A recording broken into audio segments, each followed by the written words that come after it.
রত্নজ্যোতি অনুষ্ঠান নিয়ে। আমরা চলে এসেছি আজকের কিছু গ্রহরত্ন নিয়ে আপনাদের সামনে। আমরা প্রত্যেক দিনই কিন্তু বিভিন্ন গ্রহরত্ন নিয়ে আপনাদের সামনে আলোচনা করছি এবং আপনাদের যে অসুবিধাগুলো রয়েছে সে বিষয়ে আমরা বিস্তারিতভাবে সেই সমস্ত বিস্তারিতভাবে সমাধান করবার চেষ্টা করছি। দর্শক বন্ধুরা, তো আজও ঠিক সেরকমই আমরা কিছু গ্রহরত্ন আপনাদের সামনে নিয়ে এসেছি এবং সেই গ্রহরত্নের কী কী উপকারিতা রয়েছে এবং কী কী গুণাগুণ রয়েছে সে বিষয়ে তো অবশ্যই জানবো। তার আগে আমরা কিছু গ্রহরত্নগুলোর একটু ছবি দেখে নিই।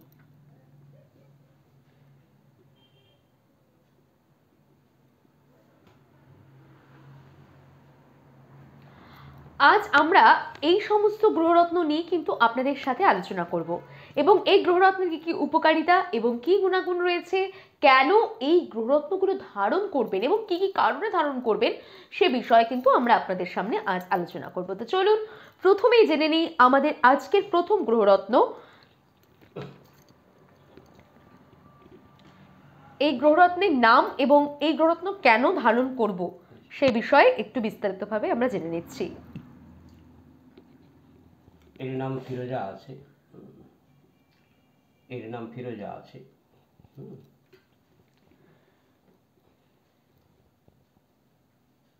এটাকে ফিরোজা বলে থাকে।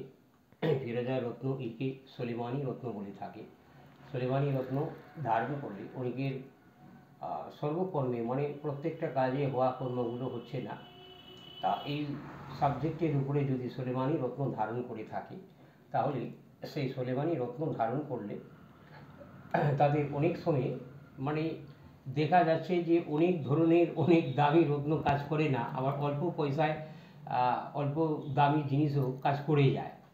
তা সোলেমানি রত্ন এটা অল্প পয়সার অল্প দামি রত্ন আছে, তা এই রত্ন ধারণ করা আছে। দেখবেন যে আমাদের ভারতবর্ষের বড় বড় সেলিব্রিটিরা এই ধরনের রত্ন ধারণ করে থাকে। তা এই রত্ন ধারণ করা বিশেষ করে আমাদের যে ফিল্ম স্টার সলমান খান আছে এবং অনেক বড় বড় ফিল্ম স্টার আছে, দেখবেন ওই হাতে ব্রেসলেট হিসাবে এই সোলেমানি রত্ন ধারণ করে থাকে এবং সোলেমানি রত্নকে আকর্ষণীয় রত্ন বলা হয়ে থাকে। আকর্ষণ মানে যে কর্মগুলো আপনার হচ্ছে না, যে কর্মগুলো আপনার হচ্ছে না, যে হওয়া কর্মগুলো, যে কর্মগুলো আপনার হচ্ছে না, দেখুন এখানে বিভিন্ন ধরনের এই সোলেমানি রত্ন আছে। এটাকে ফিরোজা বলে থাকে। প্রথমে আমরা সোলেমানি কালার দেখছেন, কত সুন্দর কালার আছে। যদিও আমাদের ক্যামেরা মোবাইল খুব একটি ভালো নয়, তা তবুও আমাদের এই মোবাইলের ক্যামেরার হিসাবে আপনি দেখুন কত সুন্দর সুন্দর সোলেমানি রত্ন আছে এবং ফিরোজা রত্ন একে বলা হয়ে থাকে। এখানে দেখুন রুবি চুনি বলা হয়ে থাকে, চুনি আছে। এখানে দেখুন সাউশ্রী মুক্তা আছে, কিছু বার্মিজ মুক্তাও আছে, কিছু বার্মিজ মুক্তও আছে। এই ক্ষেত্রে মুঙ্গা আছে মানে রক্তপ্রবাল আছে।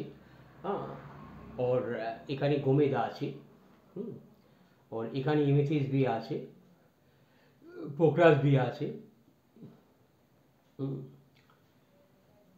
সিলোনিজ और আফ্রিকান दोनों প্রকারই গোমেদা আছে।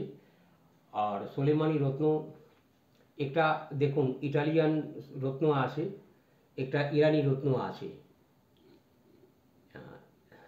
একটা ইরানি আছে, ইরানি ফিরোজা বলে থাকে, আর এটাকে আফ্রিকান ফিরোজা বলে থাকে।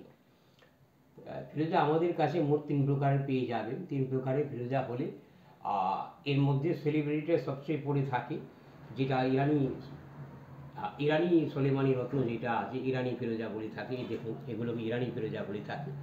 এই রত্নগুলো ব্রেসলেট আকারে পড়ে থাকে, অনেকের 10 রতি 12 রতি আংটিতেও ধারণ করে থাকে, আংটিতে ধারণও করতে পারেন। এবার দেখা যাচ্ছে সোলেমানি রত্ন ধারণ করলে কোনো সাইড এফেক্ট হয় না, কোনো অ্যাস্ট্রোলজার জ্যোতিষী প্রেসক্রিপশন ছাড়া আপনারা ধারণ করতে পারেন।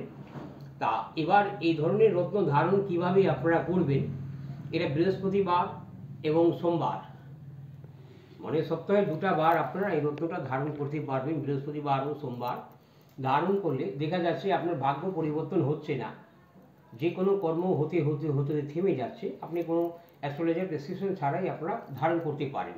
আর সেই ক্ষেত্রে কোনো প্রবলেম নেই, কারণ সোলেমানি রত্ন যেটা আছে ফিরোজা কোনো অ্যাস্ট্রোলজি প্রেসক্রাইব কোনো রত্ন নয়। আমি বারবার জোর গলায় বলছি এটা কোনো অ্যাস্ট্রোলজি প্রেসক্রাইবের কোনো রত্ন নয়, কিন্তু ধারণ করা থাকে। এটা কেন ধারণ করেন মানুষ, এটার একটা অনেক বড় গল্প আছে। যাই হোক, এত বড় গল্পে আমি যাব না। হজরত মোহাম্মদ সাল্লাল্লাহু আলাইহি উনি এই রত্ন ধারণ করেছিলেন। ইসলাম ধর্মের হজরত মোহাম্মদ সাল্লাল্লাহু আলাইহি উনি এই রত্ন ধারণ করেছিলেন, যার জন্য আমরা যারা সাধারণ মানুষ আছি তারা এই রত্নটা ধারণ করতে পারে।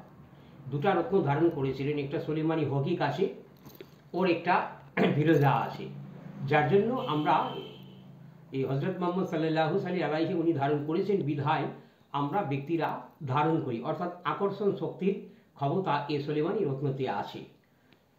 ফিরোজা ওর হচ্ছে সুলেমানি হকিক, যদিও সুলেমানি হকিকটা আমাদের এখানে নেই। দেখুন আমাদের এখানে আছে, আমাদের কাউন্টারে আছে, হ্যাঁ, যদিও এটা গ্লাসের ভেতরে অনেক ভেতরে আছে, বোঝা যাচ্ছে না ঠিকঠাক মতো। এগুলোকে বলে সুলেমানি হকিক বলা হয়ে থাকে। তো এই সুলেমানি হকিক ওর এই সুলেমানি ফিরোজা, ইরানি ফিরোজাকে সুলেমানি ফিরোজা বলে থাকে। এই রত্নগুলো ধারণ করতে গেলে কোনো অ্যাস্ট্রোলজি প্রেসক্রাইবের কোনো প্রকারের প্রয়োজন নেই।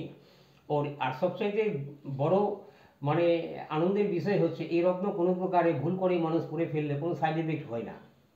হ্যাঁ, এবার কালারের ফিরোজার অরিজিনাল কালার এরকম হয়ে থাকে, এটা ন্যাচারাল মাইন্সের আছে, কিন্তু অরিজিনাল যেটা মাইন্স বলা হয়ে থাকে বাংলায় খনি, যে খনির থেকে উত্তোলন হয়ে থাকে ওর এই মাইন্সের উপরে যেটা হয়ে থাকে এই মাইন্সের রত্ন আছে, অরিজিনাল ন্যাচারাল আছে। দেখুন কত সুন্দর পলিশ করে এবং দারুণ কাটিং করা আছে।